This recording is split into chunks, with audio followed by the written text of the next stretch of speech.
तो हेलो प्यारे मित्रों, स्वागत है आप सभी का हमारे YouTube चैनल अनुपी स्टडी में। दोस्तों, आज की वीडियो में हम शुरू करने वाले हैं लेसन नंबर 12, विशिष्ट ऊष्मा तथा गुप्त ऊष्मा। ठीक है, विशिष्ट ऊष्मा, गुप्त ऊष्मा। ऊष्मा की बात की जा रही है ना, यानी विशिष्ट एक गुप्त ऊष्मा। तो ऊष्मा की बात की जा रही है इसमें, तो सबसे पहले समझ लेते हैं कि ऊष्मा क्या होता है। देखिएगा, इस लेसन के न्यूमेरिकल को समझने के लिए आपको इस वीडियो को पूरा देखना होगा, क्योंकि इसी के आधार पे आप न्यूमेरिकल लगाएंगे। ठीक है, तो इस वीडियो को स्किप मत करिएगा, इसको पूरे अंत तक देखिएगा, नहीं तो आप ऊष्मा के बारे में कुछ समझ नहीं पाएंगे। ठीक है, तो चलिए ऊष्मा क्या होती है उसको देखते हैं। ऊष्मा यानी हम लोग की पहली हेडिंग क्या है, ऊष्मा। ऊष्मा क्या होती है? तो ऊष्मा एक प्रकार की क्या होती है, ऊर्जा होती है। ऊष्मा एक प्रकार की क्या होती है, ऊर्जा होती है, जो क्या करती है, जो एक वस्तु से दूसरे वस्तु में, यानी जो ऊष्मा होती है एक प्रकार की ऊर्जा होती है, जो क्या होती है, एक वस्तु से, मान लीजिए कोई एक यहाँ पे वस्तु है, ठीक है, एक वस्तु से, कोई भी वस्तु है, आदमी बना रहे हैं, ठीक है, एक वस्तु से दूसरे वस्तु में क्या होती है, तापांतर के कारण क्या होती है, स्थानांतरित होती है। यानी तापांतर के कारण एक स्थान से दूसरे स्थान में क्या होती है, दूसरे वस्तु में क्या होती है, स्थानांतरित होती है। क्या? ऊष्मा। ठीक है, ऊष्मा की परिभाषा क्या बताएंगे कि ऊष्मा एक प्रकार की ऊर्जा है जो किसी एक वस्तु से दूसरी वस्तु में तापांतर के कारण क्या होती है, स्थानांतरित होती है। और इसका स्थानांतरण किधर से होता है, तो उच्च ताप से, किधर से, तो उच्च ताप से किधर होता है, निम्न ताप की ओर, निम्न ताप की ओर होता है। यानी उच्च ताप जिधर रहेगा उधर की ऊष्मा निम्न ताप की तरफ जाएगी। इतनी बात सबको समझ में आई? तो ऊष्मा एक प्रकार की ऊर्जा होती है जो एक वस्तु से दूसरे वस्तु में तापांतर के कारण क्या होती है, स्थानांतरित होती है। और स्थानांतरण कैसे होता है, तो उच्च ताप से निम्न ताप की ओर होता है, उच्च ताप से निम्न ताप की ओर होता है। इसकी मात्रा की बात कर ले, ऊष्मा की मात्रा की बात कर ले, यूनिट की बात कर ले, तो इसकी यूनिट क्या होती है, तो इसकी यूनिट होती है क्या, कैलोरी। कैलोरी या क्या होता है, जूल होता है। कैलोरी या जूल होता है। इतना क्लियर है? जो ऊष्मा होता है इसका मात्रा क्या होता है, कैलोरी या तो जूल होगा। ठीक है ना, ये प्रति मत समझिएगा, और है, ठीक है, और इसका मात्रा कैलोरी या जूल, जहां भी आपको दिखे जूल या कैलोरी तो समझिए वो किसको बता रहा है, ऊष्मा को बता रहा है। किसको बता रहा है, ऊष्मा को। यहाँ पे एक कैलोरी की डिफिनेशन पूछता है, ठीक ना, एक कैलोरी की क्या पूछता है, डिफिनेशन पूछता है। किसका मात्रक है कैलोरी, ऊष्मा का। एक कैलोरी, तो एक कैलोरी की डिफिनेशन पूछता है, तो आप बताएंगे क्या कि एक कैलोरी वह ऊष्मा है, एक कैलोरी वह ऊष्मा है जो किसी वस्तु के ताप को 14.5 डिग्री सेल्सियस से 15.5 डिग्री सेल्सियस क्या करने में, तापांतर करने में आवश्यक होती है। यानी ऊष्मा की वह मात्रा, ऊष्मा की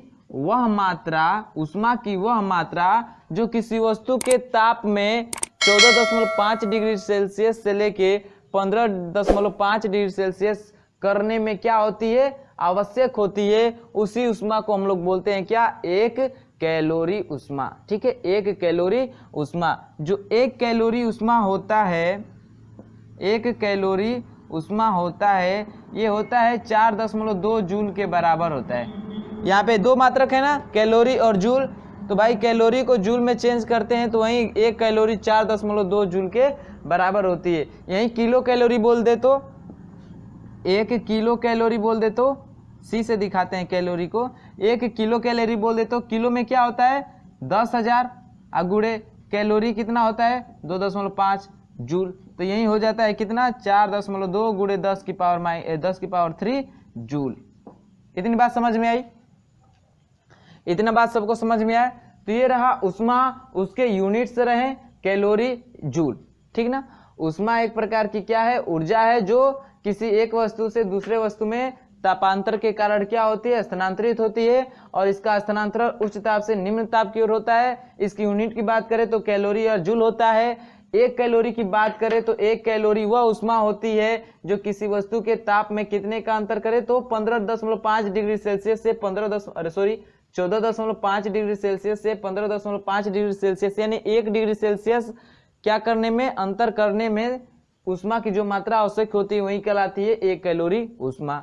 1 कैलोरी उष्मा जो होता है 4.2 जूल के बराबर होता है।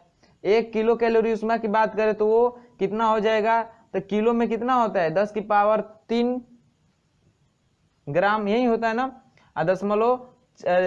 गुणे 4.2 जूल, तो इसी को लिख सकते हैं 4.2 गुणे 10⁻3, ये 1000 को 10⁻3 जूल लिख सकते हैं। तो ये रहा उष्मा, ठीक है, इतने को नोट करिएगा। फिर देखते हैं विशिष्ट उष्मा क्या होता है। उष्मा हो गया, विशिष्ट उष्मा देखते हैं जो आपके लेसन का नाम ही बना है, ठीक ना। ये बहुत इंपॉर्टेंट लेसन है, ठीक है, इसको थोड़ा अच्छे से पढ़िएगा, इसके न्यूमेरिकल्स को ज़्यादा कई बार प्रैक्टिस कर लीजिएगा और इस लेसन के थ्योरी को 1-2 बार अच्छे से पढ़ लीजिएगा, ठीक है। 1 बार ही पढ़िए, 2 बार ही पढ़िए, लेकिन अच्छे से पढ़ लीजिएगा क्योंकि इससे क्वेश्चन पूछे जाते हैं, ठीक है। तो अब बात करते हैं विशिष्ट उष्मा की।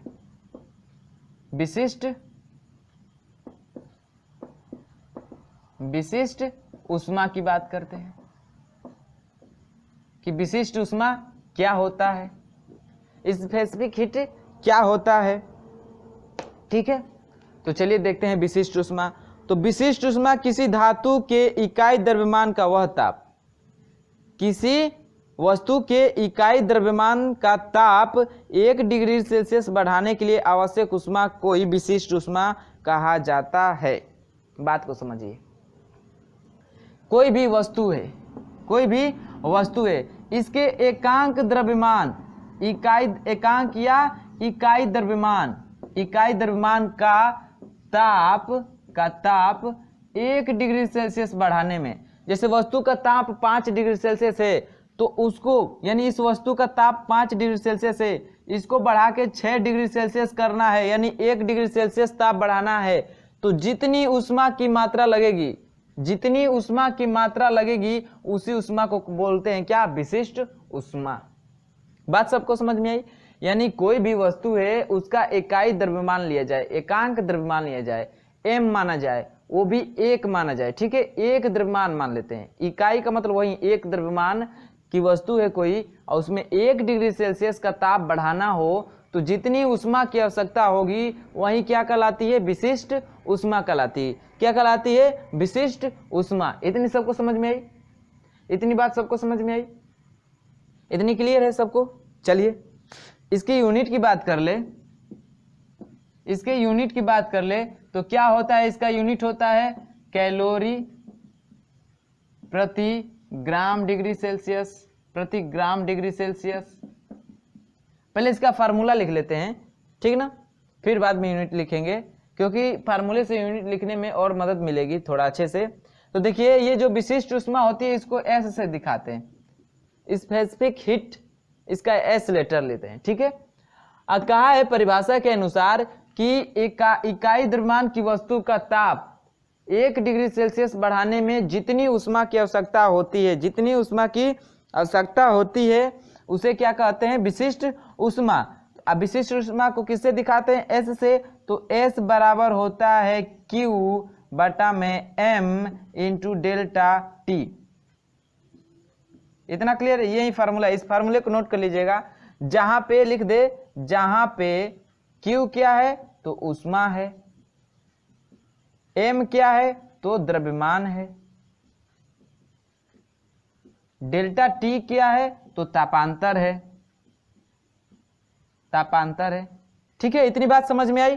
तो इकाई द्रव्यमान की वस्तु में 1 डिग्री सेल्सियस ताप बढ़ाने के लिए जितनी उष्मा की आवश्यकता होती है उसी उष्मा को क्या, यानी इसी उष्मा को क्या बोलते हैं हम लोग, विशिष्ट उष्मा। इतना क्लियर है। तो ये रहा इसका फॉर्मूला। इसकी यूनिट की बात करें, मात्रक की बात करें, तो मात्रक क्या होता है, कैलोरी प्रति ग्राम डिग्री सेल्सियस। उष्मा का मात्रक क्या होता है, कैलोरी, पीछे पढ़ चुके।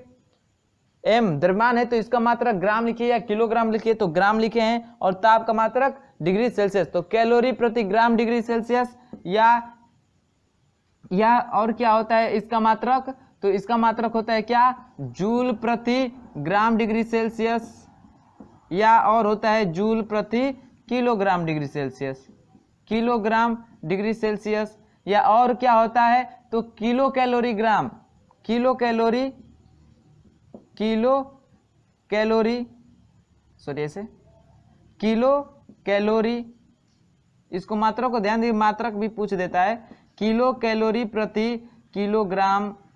प्रति किलोग्राम डिग्री सेल्सियस। ये सब इसके क्या है, मात्रक है। इतनी बातें सबको समझ में आई। किलो कैलोरी प्रति ग्राम डिग्री सेल्सियस, जूल प्रति किलोग्राम डिग्री सेल्सियस, जूल प्रति gram degree Celsius, kilo calorie प्रति ग्राम डिग्री सेल्सियस, ये सब क्या है, मात्रक है। किसके, विशिष्ट ऊष्मा के।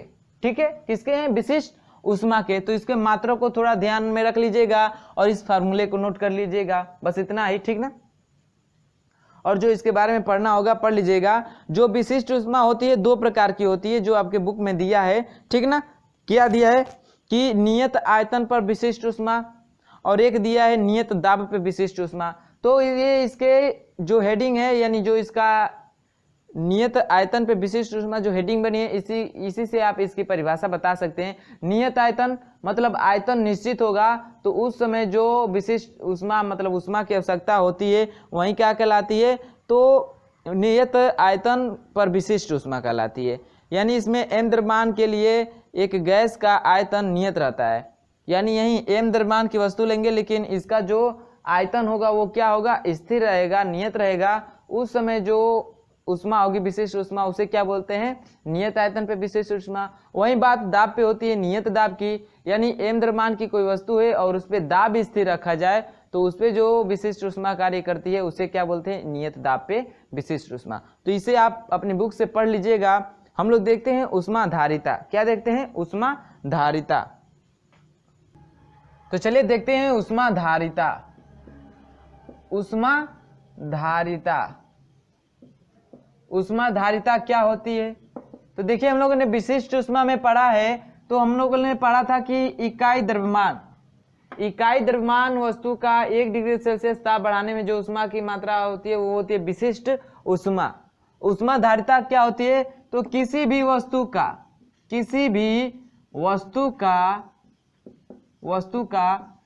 कुल मात्रा का किसी भी वस्तु के कुल मात्रा का ताप 1 डिग्री सेल्सियस बढ़ाना हो। ठीक है, किसी भी वस्तु का कुल मात्रा का ताप 1 डिग्री सेल्सियस बढ़ाना।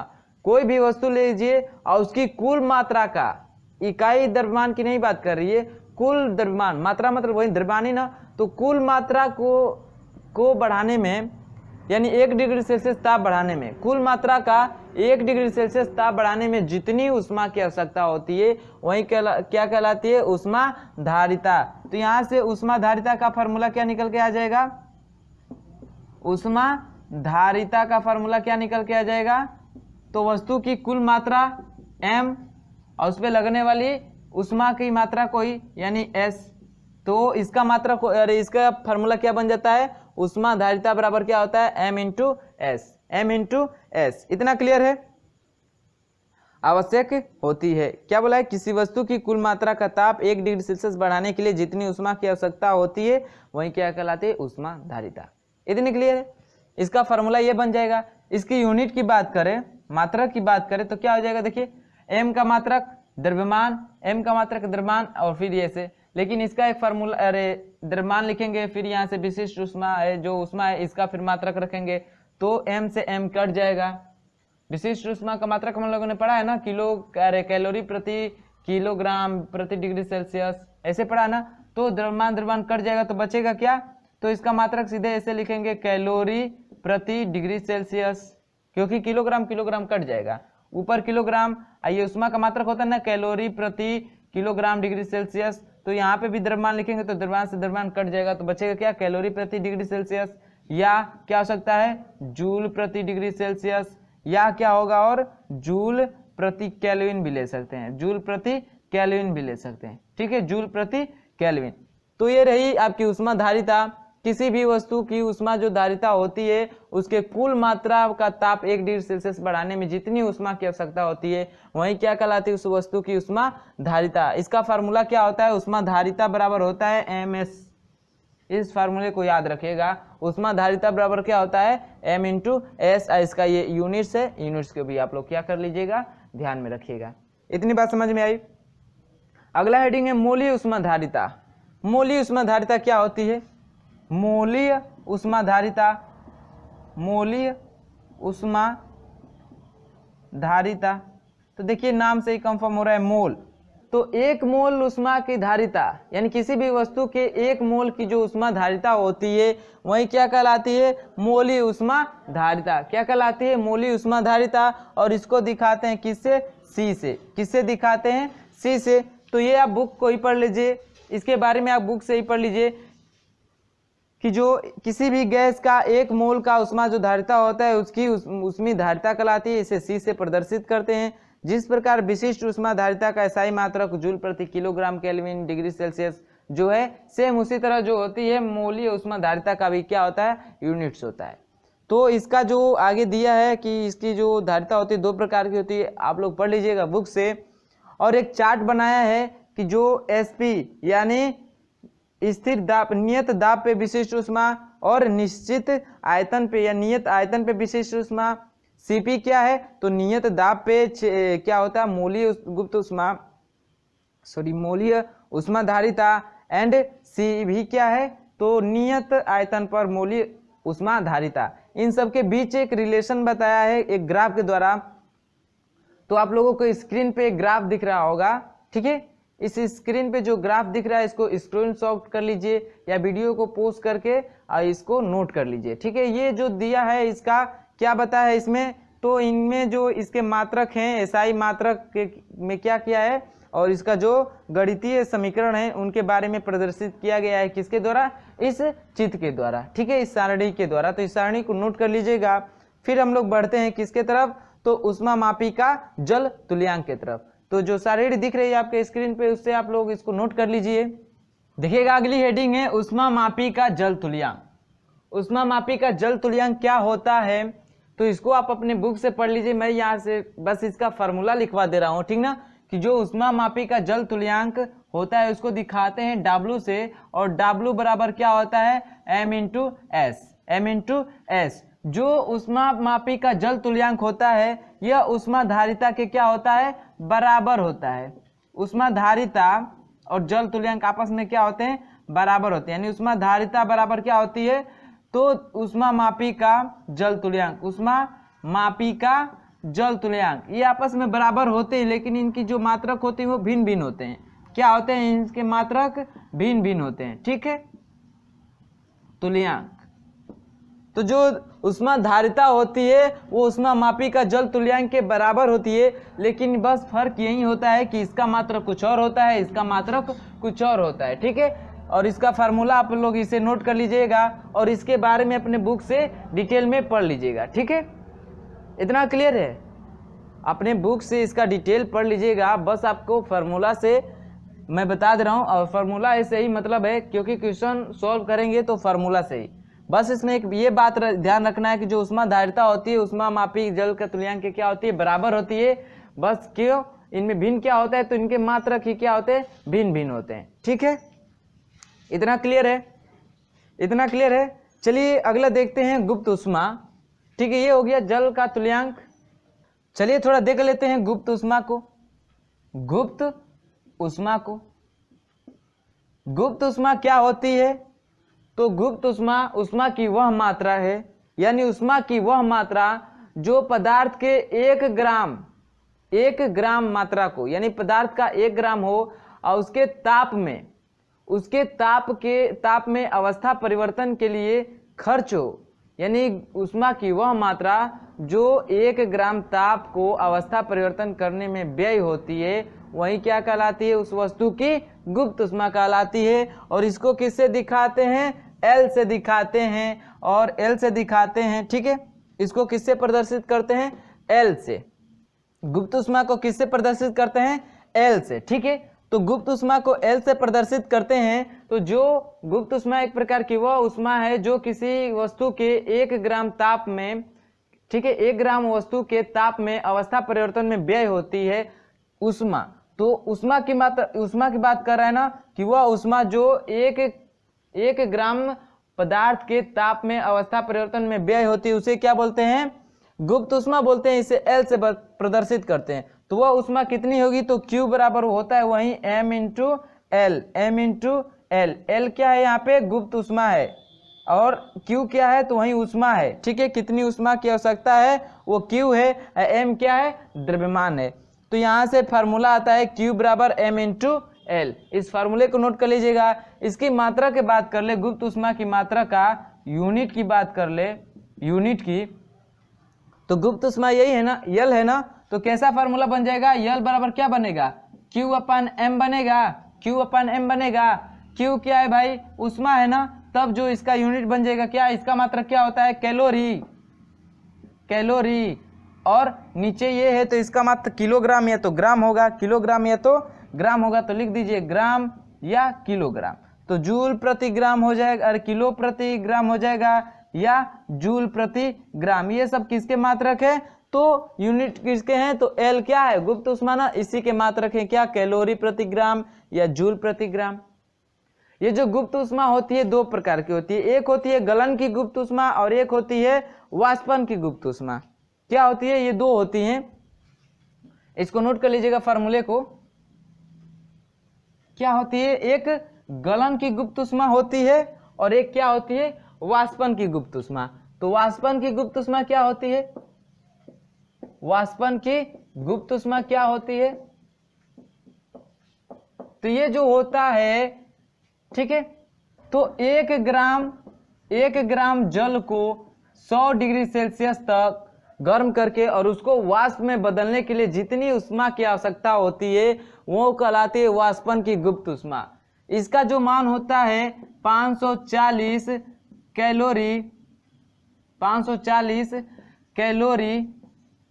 कैलोरी प्रति ग्राम होता है, प्रति ग्राम होता है, या 540 किलो कैलोरी प्रति ग्राम होता है, किलो कैलोरी प्रति ग्राम होता है, या इसी का मान होता है किसमें? जूल में। तो होता है वो कितना? तो 2.268 गुणे 10 की पावर 3 जूल प्रति किलोग्राम, जूल प्रति किलोग्राम। ये किसका मान है? ये सब वाष्पन की गुप्त उष्मा का मान है। 540 कैलोरी प्रति ग्राम, 540 किलो कैलोरी प्रति ग्राम, या जूल में लेंगे तो 2.268 गुणे 10 की पावर 3 जूल प्रति किलोग्राम। ये क्या है? वाष्पन की गुप्त उष्मा है। गलन की गुप्त उष्मा की बात की जाए, गलन की गुप्त उष्मा, गलन की गुप्त उष्मा, गुप्त उष्मा, तो ये क्या होता है? तो ये होता है कि 0 डिग्री सेल्सियस पर, 0 डिग्री सेल्सियस पर 1 ग्राम बर्फ को, 1 ग्राम बर्फ को जल में बदलने के लिए जितनी की उष्मा की आवश्यकता होती है, 1 ग्राम बर्फ को जल में बदलने के लिए, वो भी 0 डिग्री सेल्सियस पर 1 ग्राम बर्फ को जल में बदलने के लिए जितनी उष्मा की आवश्यकता होती है उसे क्या बोलते हैं? तो गलन की गुप्त उष्मा। उसे क्या बोलते हैं? गलन की गुप्त उष्मा। और इसका मान कितना होता है? गलन की गुप्त उष्मा का मान कितना रखते हैं? तो 80 किलो कैलोरी प्रति ग्राम, कैलोरी प्रति ग्राम, या 80 कैलोरी प्रति ग्राम, या इसी को जूल में बदले तो कितना होता है? 3.36 गुणे 10 की पावर 3 जूल प्रति ग्राम, जूल प्रति किलोग्राम। तो ये सब किसका मान है? तो गुप्त उष्मा का मान है। तो इन मानों को याद रख लीजिएगा, 540, 80, या 3.36 गुणे 10 की पावर 3, या 2.26 गुणे 10 की पावर 3 जूल। इन सब मानों को याद रखिएगा। न्यूमेरिकल सॉल्व करने में क्या करेंगे? ये मदद करेंगे, इनका यूज होगा। ठीक है, चलिए अब थोड़ा देख लेते हैं कैलोरीमिति का सिद्धांत। ठीक है, कैलोरीमिति का सिद्धांत क्या कहता है? तो कैलोरीमिति का सिद्धांत यही ना, ली गई उष्मा बराबर दी गई उष्मा। ली गई ऊष्मा बराबर दी गई ऊष्मा। तो इसका एक फार्मूला आपके स्क्रीन पे दिख रहा होगा, उस फार्मूले को आप लोग नोट कर लीजिए। कैलोरीमिति का सिद्धांत यही है, आपसे कोई पूछे कैलोरीमिति का सिद्धांत क्या होता है तो वहीं क्या बताएंगे, इस सिद्धांत के अनुसार जो ली गई ऊष्मा होती है बराबर होती है दी गई ऊष्मा के, यही जो होता है कैलोरीमिति का सिद्धांत होता है। तो मैं अब नोट कर लिए होंगे आप लोग, नोट कर लिए होंगे आप लोग, जो स्क्रीन पे दिख रहा है कैलोरीमिति का सिद्धांत, जो उसका फार्मूला है उसे नोट कर लिए हैं। ठीक है, चलिए